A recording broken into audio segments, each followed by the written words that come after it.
Hi, my dears, and welcome back. This week, we're going to be continuing with Peter and Wendy's adventures, and we're actually going to get to see Neverland this week. So, let's move on.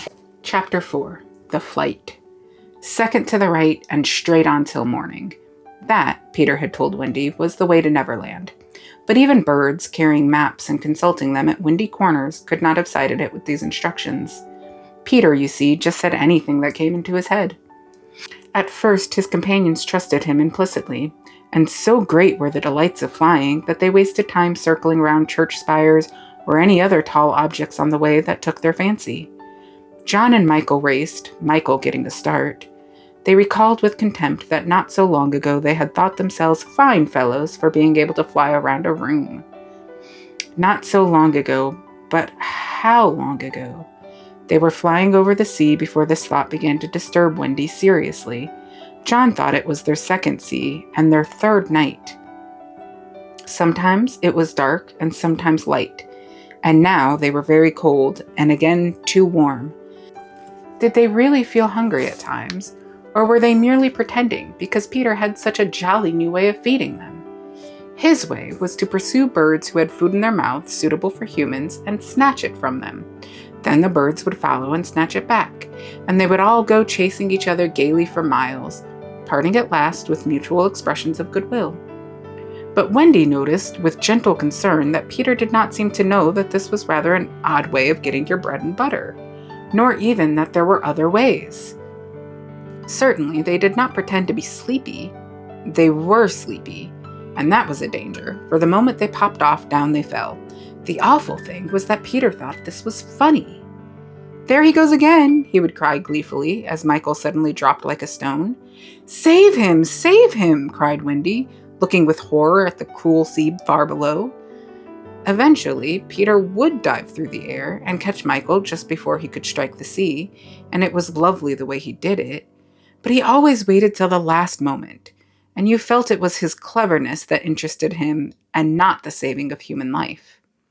Also, he was fond of variety, and the sport that engrossed him one moment would suddenly cease to engage him, so there was always the possibility that the next time you fell, he would let you go. He could sleep in the air without falling by merely lying on his back and floating, but this was, partially at least, because he was so light that if you got behind him and blew, he went faster. "Do be more polite to him," Wendy whispered to John when they were playing Follow My Leader. "Then tell him to stop showing off," said John. When playing Follow My Leader, Peter would fly close to the water and touch each shark's tail in passing, just as in the street you may run your finger along an iron railing. They could not follow him in this with much success, so perhaps it was rather like showing off, especially as he kept looking behind to see how many tails they missed. "You must be nice to him," Wendy impressed on her brothers. "What could we do if he were to leave us?" "Well, we would go back," Michael said. "How could we ever find our way back without him?" "Well, then, we could go on," said John. "That is the awful thing, John. We should have to go on, for we don't know how to stop." This was true. Peter had forgotten to show them how to stop. John said that if the worst came to worst, all they had to do was go straight on, for the world was round, and so, in time, they must come back to their own window. "And who is to get food for us, John?" "I nipped a bit out of that eagle's mouth pretty neatly, Wendy." "After the 20th try," Wendy reminded him. "And even though we became good at picking up food, see how we bump against clouds and things if he's not near to give us a hand?" Indeed, they were constantly bumping. They could now fly strongly, though they still kicked far too much. But if they saw a cloud in front of them, the more they tried to avoid it, the more certainly did they bump into it. If Nana had been with them, she would have had a bandage around Michael's forehead by this time. Peter was not with them for the moment, and they felt rather lonely up there by themselves. He could go so much faster than they that he would suddenly shoot out of sight to have some adventure in which they had no share. He would come down laughing over something fearfully funny he had been saying to a star, but he had already forgotten what it was. Or he would come up with mermaid scales still sticking to him, and yet not be able to say for certain what had been happening. It was really rather irritating to children who had never seen a mermaid. And if he forgets them so quickly, Wendy argued, how can we expect that he will go on remembering us? Indeed, sometimes when he returned, he did not remember them, at least not well. Wendy was sure of it. She saw recognition come into his eyes as he was about to pass them the time of day and go on. Once, even, she had to call him by name. "I'm Wendy," she said, agitated. He was very sorry. "Oh, I say, Wendy," he whispered to her, "always if you see me forgetting you, just keep on saying, 'I'm Wendy,' and then I'll remember." Of course, this was rather unsatisfactory. However, to make amends, he showed them how to lie out flat on a strong wind that was going their way, and this was such a pleasant change that they tried it several times and found they could sleep thus with security. Indeed, they would have slept longer, but Peter tired quickly of sleeping, and soon he would cry in his captain voice, "We get off here!"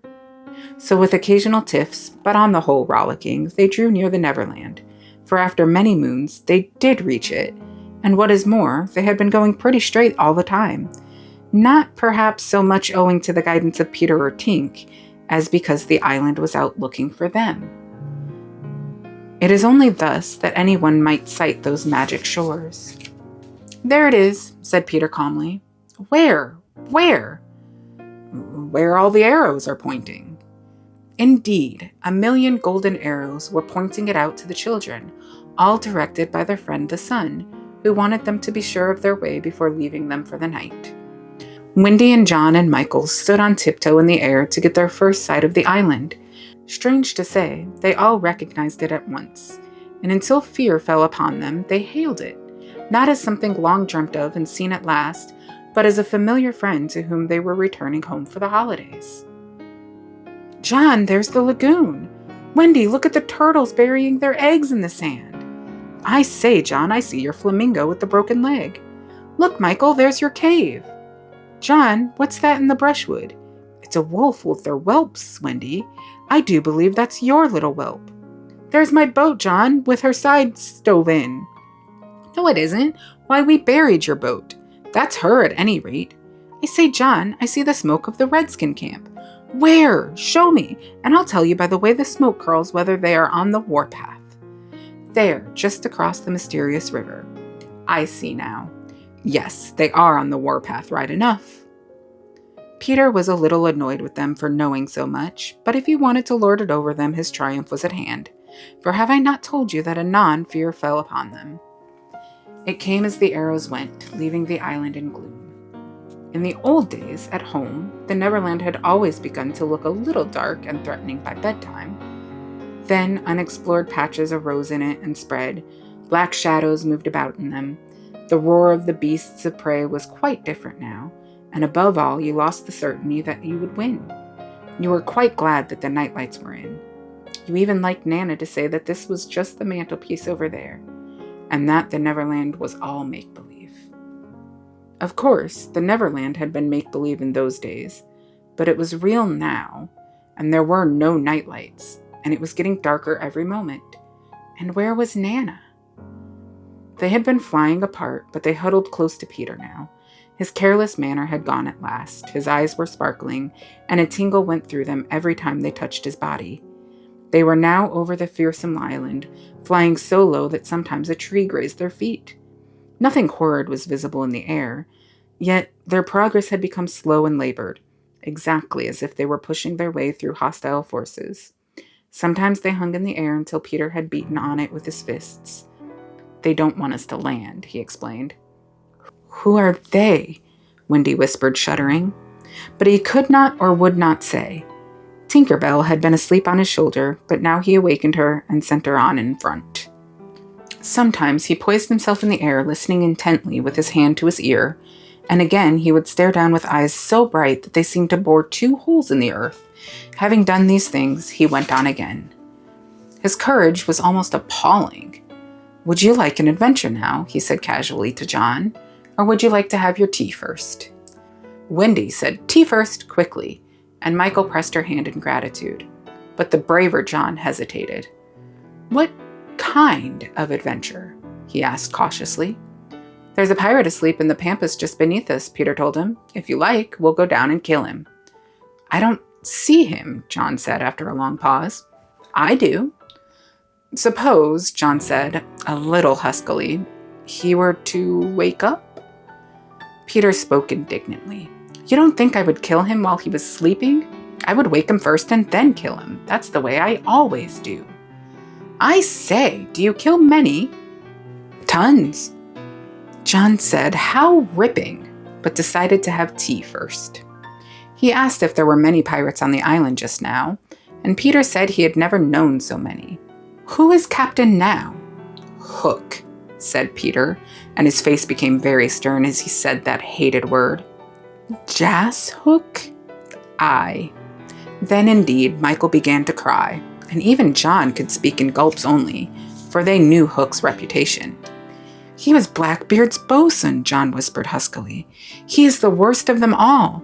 He is the only man of whom Barbecue was afraid. That's him, said Peter. What is he like? Is he big? He is not so big as he was. How do you mean? I cut off a bit of him. You? Yes, me, said Peter sharply. I wasn't meaning to be disrespectful. Oh, all right. But I say, what bit his right hand? Then he can't fight now. Oh, can't he just? Left-hander? He has an iron hook instead of a right hand, and he claws with it. Claws? I say, John, said Peter. Yes. Say aye, aye, sir. Aye, aye, sir. There is one thing, Peter continued, that every boy who serves under me has to promise, and so must you. John paled. It is this. If we meet Hook in open fight, you must leave him to me. I promise, John said loyally. For the moment, they were feeling less eerie because Tink was flying with them, and in her light they could distinguish each other. Unfortunately, she could not fly so slowly as they, and so she had to go round and round them in a circle, in which they moved as in a halo. Wendy quite liked it, until Peter pointed out the drawback. She tells me, he said, that the pirates sighted us before the darkness came, and got Long Tom out. The big gun? Yes, and of course they must see her light, and if they guess we are near it, they are sure to let fly. Wendy! John! Michael! Tell her to go away at once, Peter, the three cried simultaneously, but he refused.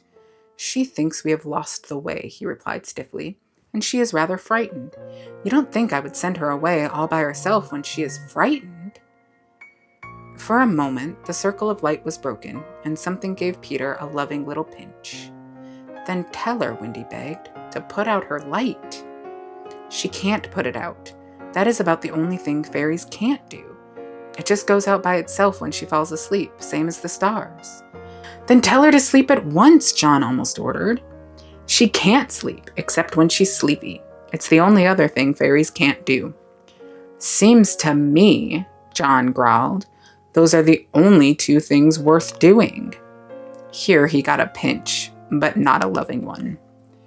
If only one of us had a pocket, Peter said, we could carry her in it. However, they had set off in such a hurry that there was not a pocket between the four of them. He had a happy idea. John's hat. Tink agreed to travel by hat if it was carried in the hand. John carried it, though she had hoped to be carried by Peter. Presently, Wendy took the hat, because John said it struck against his knee as he flew, and this, as we shall see, led to mischief, for Tinker Bell hated to be under an obligation to Wendy. In the black topper, the light was completely hidden, and they flew on in silence. It was the stillest silence they had ever known, broken once by a distant lapping, which Peter explained was the wild beasts drinking at the ford, and again by a rasping sound that might have been the branches of trees rubbing together, but he said it was the redskins sharpening their knives. Even these noises ceased. To Michael, the loneliness was dreadful. If only something would make a sound, he cried. As if in answer to his request, the air was rent by the most tremendous crash he had ever heard. The pirates had fired Long Tom at them. The roar of it echoed through the mountains, and the echoes seemed to cry savagely, "Where are they? Where are they? Where are they?" Thus, sharply did the terrified three learn the difference between an island of make-believe and the same island come true. When at last the heavens were steady again, John and Michael found themselves alone in the darkness. John was treading the air mechanically, and Michael, without knowing how to float, was floating. "Are you shot?" John whispered tremulously. "I haven't tried yet," Michael whispered back. We know now that no one had been hit. Peter, however, had been carried by the wind of the shot far out to sea, while Wendy was blown upwards with no companion but Tinker Bell. It would have been well for Wendy if at that moment she had dropped the hat. I don't know whether the idea came suddenly to Tink, or whether she had planned it on the way, but she at once popped out of the hat and began to lure Wendy to her destruction. Tink was not all bad, or rather, she was all bad just now, but on the other hand, sometimes she was all good. Fairies have to be one thing or the other, because being so small, they unfortunately have room for one feeling only at a time. They are, however, allowed to change. Only it must be a complete change. At present, she was full of jealousy of Wendy. What she said in her lovely tinkle, Wendy could not, of course, understand. And I believe some of it was bad words, but it sounded kind. And she flew back and forward, plainly meaning, "Follow me, and all will be well." What else could poor Wendy do? She called to Peter and John and Michael, and got only mocking echoes in reply. She did not yet know that Tink hated her with the fierce hatred of a very woman, and so bewildered, and now staggering in her flight, she followed Tink to her doom. Chapter 5. The Island Come True. Feeling that Peter was on his way back, the Neverland had again woken into life. We ought to use the pluperfect and say wakened, but woke is better, and was always used by Peter. In his absence, things are usually quiet on the island. The fairies take an hour longer in the morning, the beasts attend to their young, the redskins feed heavily for 6 days and nights, and when pirates and lost boys meet, they merely bite their thumbs at each other. But with the coming of Peter, who hates lethargy, they are all underway again. If you put your ear to the ground now, you would hear the whole island seething with life. On this evening, the chief forces of the island were disposed as follows. The Lost Boys were out looking for Peter, the pirates were out looking for the Lost Boys, the redskins were out looking for the pirates, and the beasts were out looking for the redskins. They were going round and round the island, but they did not meet because all were going at the same rate. All wanted blood except for the boys, who liked it as a rule, but tonight were out to greet their captain. The boys on the island vary, of course, in numbers, according as they get killed and so on, and when they seem to be growing up, which is against the rules, Peter thins them out. But at this time, there were 6 of them, counting the twins as 2. Let us pretend to lie here among the sugarcane and watch them as they steal by in single file, each with his hand on his dagger. They are forbidden by Peter to look in the least like him, and they wear the skins of bears slain by themselves, in which they are so round and furry that when they fall, they roll. They have therefore become very sure-footed. The first to pass is Toodles, not the least brave, but the most unfortunate of all that gallant band. He had been in fewer adventures than any of them, because the big things constantly happened just when he had stepped around the corner. All would be quiet, he would take the opportunity of going off to gather a few sticks for firewood, and then when he returned, the others would be sweeping up the blood. This ill luck had given a gentle melancholy to his countenance, but instead of souring his nature, had sweetened it, so that he was quite the humblest of the boys. Poor, kind Toodles, there is danger in the air for you tonight. Take care lest an adventure is now offered you, which, if accepted, will plunge you in deepest woe. Toodles, the fairy Tink, who is bent on mischief this night, is looking for a tool, and she thinks you the most easily tricked of the boys. Beware, Tinker Bell. Would that he could hear us, but we are not really on the island, and he passes by biting his knuckles. Next comes Nibs, the gay and debonair, followed by Slightly, who cuts whistles out of the trees and dances ecstatically to his own tunes. Slightly is the most conceited of the boys. He thinks he remembers the days before he was lost, with their manners and customs, and this has given his nose an offensive tilt. Curly is fourth. He is a pickle, and so often has he had to deliver up his person when Peter has said sternly, "Stand forth the one who did this thing," that now, at the command, he stands forth automatically whether he has done it or no. Last come the twins, who cannot be described because we should be sure to be describing the wrong one. Peter never quite knew what twins were, and his band were not allowed to know anything he did not know. So these two were always vague about themselves and did their best to give satisfaction by keeping close together in an apologetic sort of way. The boys vanish in the gloom, and after a pause, but not a long pause, for things go briskly on the island, came the pirates on their track. We hear them before they are seen, and it is always the same dreadful song. Avast belay, yo-ho, heave to, a-pirating we go, and if we're parted by a shot, we're sure to meet below. A more villainous-looking lot never hung in a row on execution dock. Here, a little in advance, ever and again, with his head to the ground listening, his great arms bare, pieces of 8 in his ears as ornaments, is the handsome Italian Sico, who cut his name in letters of blood on the back of the governor of the prisoner of Gao. The gigantic black behind him has had many names since he dropped the one with which dusky mothers still terrify their children on the banks of the Gajomo.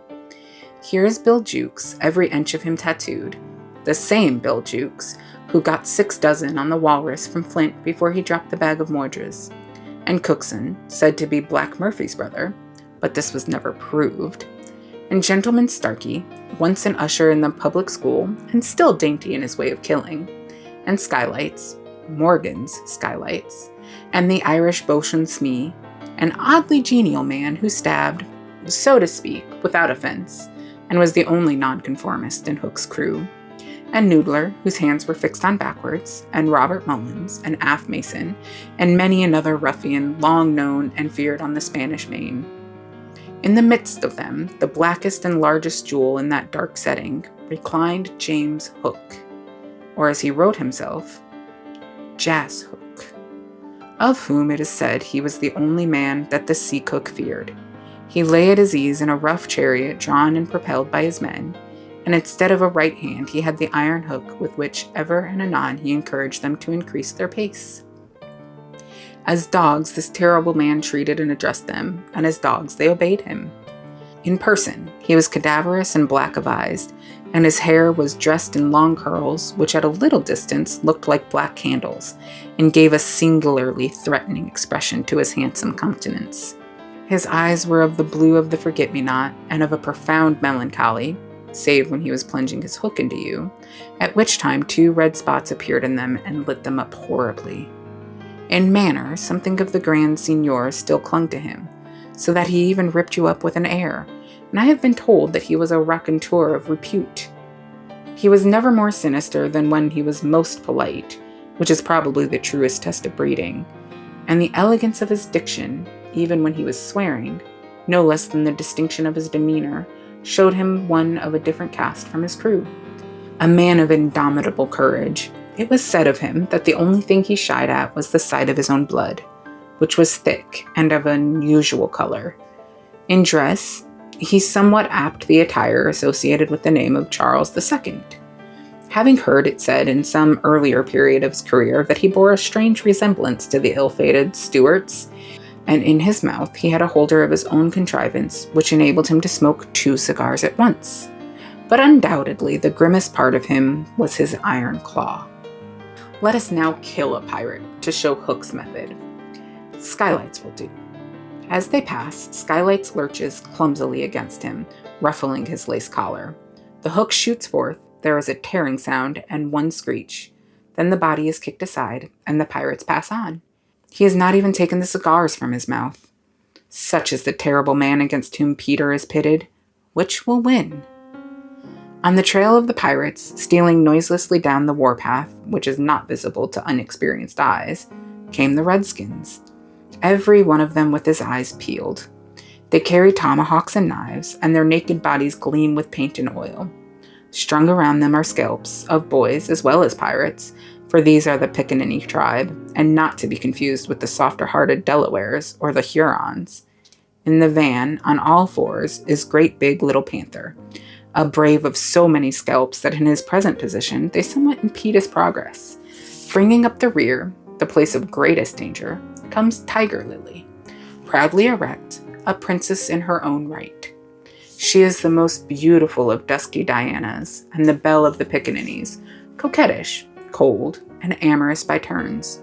There is not a brave who would not have had the wayward thing to wife, but she staves off the altar with a hatchet. Observe how they pass over fallen twigs without making the slightest noise. The only sound to be heard is their somewhat heavy breathing. The fact is that they are all a little fat just now, after the heavy gorging. But in time, they will work this off. For the moment, however, it constitutes their chief danger. The redskins disappear as they come like shadows, and soon their place is taken by the beasts, a great motley procession. Lions, tigers, bears, and the innumerable smaller savage things that flee from them, for every kind of beast, and more particularly all man-eaters, live cheek by jowl on the favored island. Their tongues are hanging out, they are hungry tonight. When they have passed comes the last figure of all, a gigantic crocodile. We shall see for whom she is looking presently.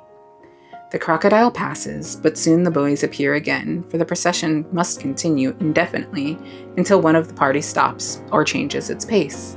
Then quickly they will be on top of each other. All are keeping a sharp lookout in front, but none suspects that the danger may be creeping up from behind. This shows how real the island was. The first to fall out of the moving circle was the boys.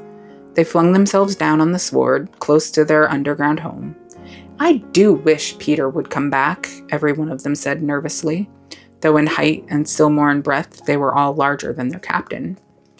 "I am the only one who is not afraid of the pirates," Slightly said, in the tone that prevented his being a general favorite. But perhaps some distant sound disturbed him, for he added hastily, "But I wish he would come back and tell us whether he has heard anything more about Cinderella." They talked of Cinderella, and Toodles was confident that his mother must have been very like her. It was only in Peter's absence that they could speak of their mothers, the subject being forbidden by him as silly. "All I remember about my mother," Nibs told them, "is that she often said to Father, 'Oh, how I wish I had a checkbook of my own.' I don't know what a checkbook is, but I should just love to give my mother one."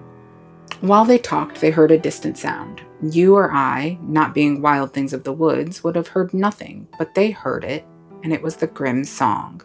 Yo-ho, the pirate life, the flag o' skull and bones, a merry hour, a hempen rope, and hey for Davy Jones. At once the lost boys, but where are they?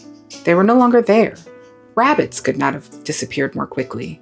I will tell you where they are. With the exception of Nibs, who has darted away, they are all already in their home under the ground, a very delightful residence of which we shall see a good deal presently. But how have they reached it? For there is no entrance to be seen, not so much as a large stone, which, if rolled away, would disclose the mouth of a cave. Look closely, however, and you may note that here are 7 large trees, each with a hole in its hollow trunk as large as a boy. These are the 7 entrances to the home under the ground for which Hook has been searching in vain these many moons. Will he find it tonight? As the pirates advanced, the quick eye of Starkey sighted Nibs disappearing through the wood, and at once his pistol flashed out, but an iron claw grasped his shoulder. "Captain, let go!" he cried, writhing. Now, for the first time, we hear the voice of Hook. It was a black voice. "Put back that pistol first," it said threateningly. "It was one of those boys you hate. I could have shot him dead." "Aye, and the sound would have brought Tiger Lily's redskins upon us. Do you want to lose your scalp?" "Shall I after him, Captain?" said pathetic Smee, "and tickle him with Johnny Corkscrew?" Smee had pleasant names for everything, and his cutlass was Johnny Corkscrew, because he wriggled it in the wound. Blech. Smee had pleasant names for everything, and his cutlass was Johnny Corkscrew, because he wriggled it in the wound. One could mention many lovable traits in Smee. For instance, after killing, it was his spectacles he wiped instead of his weapon. "Johnny's a silent fellow," he reminded Hook. "Not now, Smee," Hook said darkly. "He is only one, and I want to mischief all the 7. Scatter and look for them." The pirates disappeared among the trees, and in a moment their captain and Smee were alone. Hook heaved a heavy sigh, and I know not why it was. Perhaps it was because of the soft beauty of the evening, but there came over him a desire to confide to his faithful boatswain the story of his life. He spoke long and earnestly, but what it was all about, Smee, who was rather stupid, did not know in the least. Anon he caught the word Peter. "Most of all," Hook was saying passionately, I want their Captain Peter. 'Twas he cut off my arm. He brandished his hook threateningly. I've waited long to shake his hand with this. Oh, I'll tear him. And yet, said Smee, I have often heard you say that hook was worth a score of hands for combing the hair and other homely uses. Aye, the captain answered. If I was a mother, I would pray to have my children born with this instead of that. And he cast a look of pride upon his iron hand and one of scorn upon the other. Then again he frowned. Peter flung my arm, he said, wincing, to a crocodile that happened to be passing by. I have often, said Smee, noticed your strange dread of crocodiles. Not of crocodiles, Hook corrected him, but of that one crocodile. He lowered his voice. It liked my arm so much, Smee, that it has followed me ever since, from sea to sea and from land to land, licking its lips for the rest of me. In a way, said Smee, it's sort of a compliment. I want no such compliments, Hook barked petulantly. I want Peter Pan, who first gave the brute its taste for me. He sat down on a large mushroom, and now there was a quiver in his voice. Smee, he said huskily, that crocodile would have had me before this, but by lucky chance it swallowed a clock, which goes tick-tick inside it, and so before it can reach me, I hear the tick and bolt. He laughed, but in a hollow way. Some day, said Smee, the clock will run down, and then he'll get you. Hook wetted his dry lips. Aye, he said, that's the fear that haunts me. Since sitting down, he had felt curiously warm. Smee, he said, this seat is hot. He jumped up. Odds bobs, hammer and tongs, I'm burning. They examined the mushroom, which was of a size and solidity unknown on the mainland. They tried to pull it up, and it came away at once in their hands, for it had no root. Stranger still, smoke began at once to ascend. The pirates looked at each other. A chimney, they both exclaimed. They had indeed discovered the chimney of the home under the ground. It was the custom of the boys to stop it with a mushroom when enemies were in the neighborhood. Not only smoke came out of it, there came also children's voices, for so safe did the boys feel in their hiding place that they were gaily chattering. The pirates listened grimly, and then replaced the mushroom. They looked around them and noted the holes in the 7 trees. Did you hear them say Peter Pan's from home? Smee whispered, fidgeting with Johnny Corkscrew. Hook nodded. He stood for a long time lost in thought, and at last a curdling smile lit up his swarthy face. Smee had been waiting for it. Unrip your plan, Captain, he cried eagerly. To return to the ship, Hook replied slowly through his teeth, and cook a large, rich cake of a jolly thickness with green sugar on it. There can be but one room below, for there is but one chimney. The silly moles had not the sense to see that they did not need a door apiece. That shows they have no mother. We will leave the cake on the shore of the mermaids' lagoon. These boys are always swimming about there, playing with the mermaids. They will find the cake, and they will gobble it up, because, having no mother, they don't know how dangerous 'tis to eat rich, damp cake. He burst into laughter. Not hollow laughter now, but honest laughter. Ah, they will die. Smee had listened with growing admiration. It's the wickedest, prettiest policy ever I heard of, he cried, and in their exultation they danced and sang. A vast belay when I appear, by fear they're overtook, naught's left upon your bones when you have shaken claws with hook. They began the verse, but they never finished it, for another sound broke in and stilled them. It was at first such a tiny sound that a leaf might have fallen on it and smothered it, but as it came nearer, it was more distinct. Tick, tick, tick, tick. Hook stood shuddering, 1 foot in the air. The crocodile, he gasped, and bounded away, followed by his boatswain. It was indeed the crocodile. It had passed the redskins, who were now on the trail of the other pirates. It oozed on after Hook. Once more, the boys emerged into the open, but the dangers of the night were not yet over, for presently Nibs rushed breathlessly into their midst, pursued by a pack of wolves. The tongues of the pursuers were hanging out. The baying of them was horrible. Save me! Save me! Cried Nibs, falling on the ground. "But what can we do? What can we do?" It was a high compliment to Peter that at the dire moment their thoughts turned to him. "What would Peter do?" they cried simultaneously. Almost in the same breath they added, "Peter would look at them through his legs." And then, "Let us do what Peter would do." It is quite the most successful way of defying wolves, and as one boy they bent and looked through their legs. The next moment is the long one, but victory came quickly, for as the boys advanced upon them in this terrible attitude, the wolves dropped their tails and fled. Now Nibs rose from the ground, and the others thought that his staring eyes still saw the wolves, but it was not the wolves he saw. "I have seen a wonderfuler thing," he cried as they gathered round him eagerly. "A great white bird. It is flying this way." "What kind of bird do you think?" "I don't know," Nib said, awestruck, "but it looks so weary, and as it flies it moans. Poor Wendy." "Poor Wendy?" "I remember," said Slightly instantly. "There are birds called Wendies." "See, it comes," cried Curly, pointing to Wendy in the heavens. Wendy was now almost overhead, and they could hear her plaintive cry, but more distinct came the shrill voice of Tinker Bell. The jealous fairy had now cast off all disguise of friendship and was darting at her victim from every direction, pinching savagely each time she touched. "Hello, Tink!" cried the wondering boys. Tink's reply rang out. "Peter wants you to shoot the Wendy." It was not in their nature to question when Peter ordered. "Let us do what Peter wishes," cried the simple boys. "Quick, bows and arrows." All but Toodles popped down their trees. He had a bow and arrow with him, and Tink noted it and rubbed her little hands. "Quick, Toodles, quick!" she screamed. "Peter will be so pleased." Toodles excitedly fitted the arrow to his bow. "Out of the way, Tink," he shouted, and then he fired, and Wendy fluttered to the ground with an arrow in her breast. Chapter 6. The Little House. Foolish Toodles was standing like a conqueror over Wendy's body when the other boys sprang armed from their trees. "You're too late," he cried proudly. "I have shot the Wendy. Peter will be so pleased with me." Overhead, Tinker Bell shouted, "Silly ass!" and darted into hiding. The others did not hear her.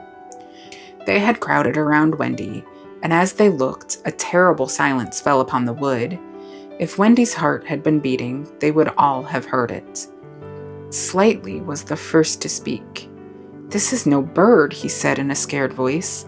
"I think it must be a lady." "A lady?" said Toodles, and fell a-trembling. "And we have killed her," Nib said hoarsely. They all whipped off their caps. "Now I see," Curly said. "Peter was bringing her to us." He threw himself sorrowfully on the ground. "A lady to take care of us at last," said one of the twins, "and you have killed her." They were sorry for him, but sorrier for themselves, and when he took a step nearer them, they turned from him. Toodles' face was very white, but there was a dignity about him now that had never been there before. "I did it," he said, reflecting. "When ladies used to come to me in dreams, I said, 'Pretty mother, pretty mother,' but when at last she really came, I shot her." He moved slowly away. "Don't go," they called in pity. "I must," he answered, shaking. "I am so afraid of Peter." It was at this tragic moment that they heard a sound which made the heart of every one of them rise to his mouth. They heard Peter crow. "Peter!" they cried, for it was always thus that he signaled his return. "Hide her," they whispered, and they gathered hastily around Wendy, but Toodles stood aloof. Again came that ringing crow, and Peter dropped in front of them. "Greetings, boys," he cried, and mechanically they saluted, and then again was silence. He frowned. "I am back," he said hotly. "Why do you not cheer?" They opened their mouths, but the cheers would not come. He overlooked it in his haste to tell the glorious tidings. "Great news, boys," he cried. "I have brought at last a mother for you all." Still no sound, except a little thud from Toodles as he dropped on his knees. "Have you not seen her?" asked Peter, becoming troubled. "She flew this way." "Ah me," one voice said, and another said, "Oh, mournful day." Toodles rose. "Peter," he said quietly, "I will show her to you." And when the others would still have hidden her, he said, Back, twins, let Peter see." So they all stood back and let him see, and after he had looked for a little time, he did not know what to do next. "She is dead," he said uncomfortably. "Perhaps she is frightened at being dead." He thought of hopping off in a comic sort of way till he was out of sight of her, and then never going near the spot anymore. They would all have been glad to follow if he had done this. But there was the arrow. He took it from her heart and faced his band. "Whose arrow?" he demanded sternly. "Mine, Peter," said Toodles on his knees. "Oh, dastard hand," Peter said, and he raised the arrow to use it as a dagger. Toodles did not flinch. He bared his breast. "Strike, Peter," he said firmly. "Strike true." Twice did Peter raise the arrow, and twice did his hand fall. "I cannot strike," he said with awe. "There is something stays my hand." All looked at him in wonder, save Nibs, who fortunately looked at Wendy. "It is she," he cried. "The Wendy lady. See her arm." Wonderful to relate, Wendy had raised her arm. Nibs bent over her and listened reverently. "I think she said, 'Poor Toodles,'" he whispered. "She lives," Peter said briefly. Slightly cried instantly, "The Wendy lady lives!" Then Peter knelt beside her and found his button. You remember she had put it on a chain that she wore around her neck. "See," he said, "the arrow struck against this. It is the kiss I gave her. It saved her life." "I remember kisses," Slightly interposed quickly. "Let me see it." "Aye, that's a kiss." Peter did not hear him. He was begging Wendy to get better quickly so that he could show her the mermaids. Of course, she could not answer yet, being still in a frightful faint, but from overhead came a wailing note. "Listen to Tink," said Curly. "She is crying because the Wendy lives." Then they had to tell Peter of Tink's crime, and almost never had they seen him look so stern. "Listen, Tinker Bell," he cried. "I am your friend no more. Be gone from me forever." She flew onto his shoulder and pleaded, but he brushed her off. Not until Wendy again raised her arm did he relent sufficiently to say, "Well, not forever, but for a whole week." Do you think Tinker Bell was grateful to Wendy for raising her arm? Oh dear no, never wanted to pinch her so much. Fairies indeed are strange, and Peter, who understood them best, often cuffed them. But what to do with Wendy in her present delicate state of health? "Let us carry her down into the house," Curly suggested. "I," said Slightly, "that is what one does with ladies." "No, no," Peter said, "you must not touch her. It would not be sufficiently respectful." "That," said Slightly, "is what I was thinking." "But if she lies there," Toodle said, "she will die." "Aye, she will die," Slightly admitted, "but there is no way out." "Yes, there is," cried Peter. "Let us build a little house around her." They were all delighted. "Quick," he ordered them, "bring me each of you the best of what we have. Gut our house, be sharp." In a moment, they were as busy as tailors the night before a wedding. They scurried this way and that, down for bedding, up for firewood, and while they were at it, who should appear but John and Michael. As they dragged along the ground, they fell asleep standing, stopped, woke up, moved another step, and slept again. "John, John," Michael would cry, "wake up! Where is Nana, John, and Mother?" And then John would rub his eyes and mutter, "It is true. We did fly." You may be sure they were very relieved to find Peter. "Hello, Peter," they said. "Hello," replied Peter amicably, though he had quite forgotten them. He was very busy at the moment, measuring Wendy with his feet to see how large a house she would need. Of course, he meant to leave room for chairs and a table. John and Michael watched him. "Is Wendy asleep?" they asked. "Yes." "John," Michael proposed, "let us wake her up and get her to make supper for us." And as he said it, some of the other boys rushed on carrying branches for the building of the house. "Look at them," he cried. "Curly," said Peter in his most captainy voice, "see that these boys help in the building of the house." "Aye, aye, sir." "Build a house," exclaimed John. "For the Wendy," said Curly. "For Wendy," he said aghast. "Why, she is only a girl." "That," explained Curly, "is why we are her servants." "You? Wendy's servants?" "Yes," said Peter, "and you also. Away with them." The astounded brothers were dragged away to hack and hew and carry. "Chairs and a fender first," Peter ordered. "Then we shall build the house around them." "Aye," said Slightly. "That is how a house is built. It all comes back to me." Peter thought of everything. "Slightly," he cried, "fetch a doctor." "Aye, aye," said Slightly at once, and disappeared, scratching his head. But he knew Peter must be obeyed, and he returned in a moment, wearing John's hat and looking solemn. "Please, sir," said Peter, going to him, "are you a doctor?" The difference between him and the other boys at such a time was that they knew it was make-believe, while to him, make-believe and true were exactly the same thing. This sometimes troubled them, as when they had to make believe that they had their dinners. If they broke down in their make-believe, he rapped them on the knuckles. "Yes, my little man," anxiously replied Slightly, who had chapped knuckles. "Please, sir," Peter explained, "a lady lies very ill." She was lying at their feet, but Slightly had the sense not to see her. "Tut, tut, tut," he said, "where does she lie?" "In yonder glade." "I will put a glass thing in her mouth," said Slightly, and he made believe to do it, while Peter waited. It was an anxious moment when the glass thing was withdrawn. "How is she?" inquired Peter. "Tut, tut, tut," said Slightly. "This has cured her." "I am glad," Peter cried. "I will call again in the evening," Slightly said. "Give her beef tea out of a cup with a spout to it." But after he returned the hat to John, he blew big breaths, which was his habit on escaping from a difficulty. In the meantime, the wood had been alive with the sound of axes. Almost everything needed for a cozy dwelling already lay at Wendy's feet. "If only we knew," said one, "the kind of house she likes best." "Peter," shouted another, "she is moving in her sleep."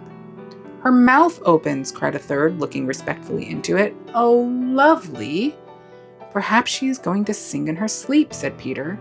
"Wendy, sing the kind of house you would like to have." Immediately, without opening her eyes, Wendy began to sing. "I wish I had a pretty house, the littlest ever seen, with funny little red walls and roof of mossy green." They gurgled with joy at this, for by the greatest good luck the branches they had brought were sticky with red sap, and all of the ground was carpeted with moss. As they rattled up the little house, they broke into songs themselves. "We've built the little walls and roofs and made a lovely door, so tell us, Mother Wendy, what are you wanting more?" To this she answered rather greedily, "Oh, really, next I think I'll have gay windows all about, with roses peeping in, you know, and babies peeping out." With a blow of their fists they made windows, and large yellow leaves were the blinds, but roses? "Roses!" cried Peter sternly. Quickly they made believe to grow the loveliest roses up the walls. "Babies?" To prevent Peter ordering babies, they hurried into song again. "We've made the roses peeping out, the babes are at the door. We cannot make ourselves, you know, 'cause we've been made before." Peter, seeing this to be a good idea, at once pretended that it was his own. The house was quite beautiful, and no doubt Wendy was very cozy within, though, of course, they could no longer see her. Peter strode up and down, ordering finishing touches. Nothing escaped his eagle eye.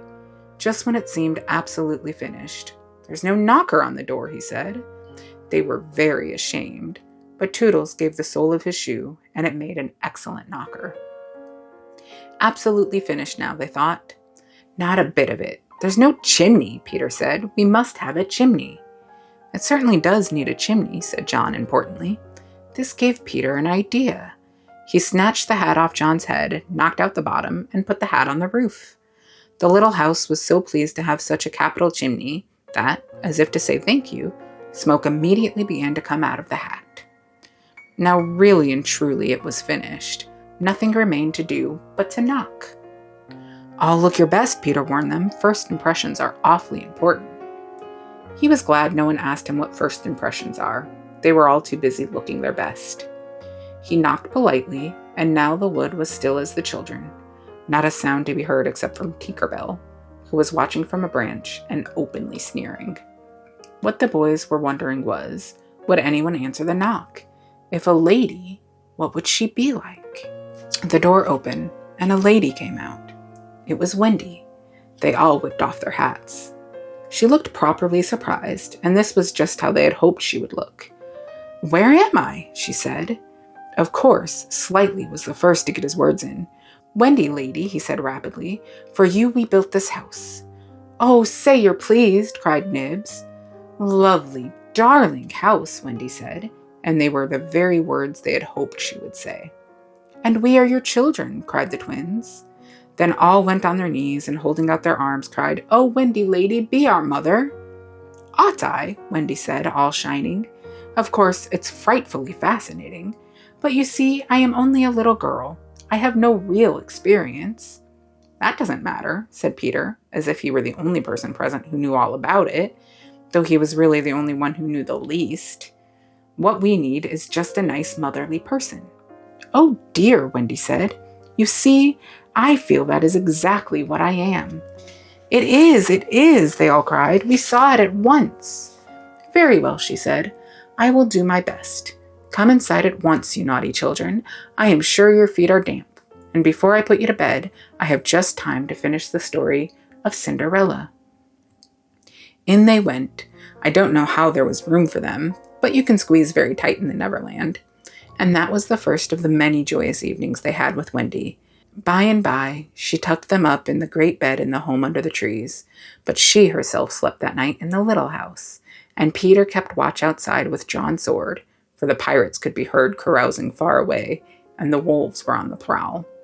The little house looked so cozy and safe in the darkness, with a bright light showing through its blinds, and the chimney smoking beautifully, and Peter standing on guard. After a time, he fell asleep, and some unsteady fairies had to climb over him on their way home from an orgy. Any other boys obstructing the fairy path at night, they would have mischieved, but they just tweaked Peter's nose and passed on. And with that, we will continue on next week. Thank you for joining me, and have a good night.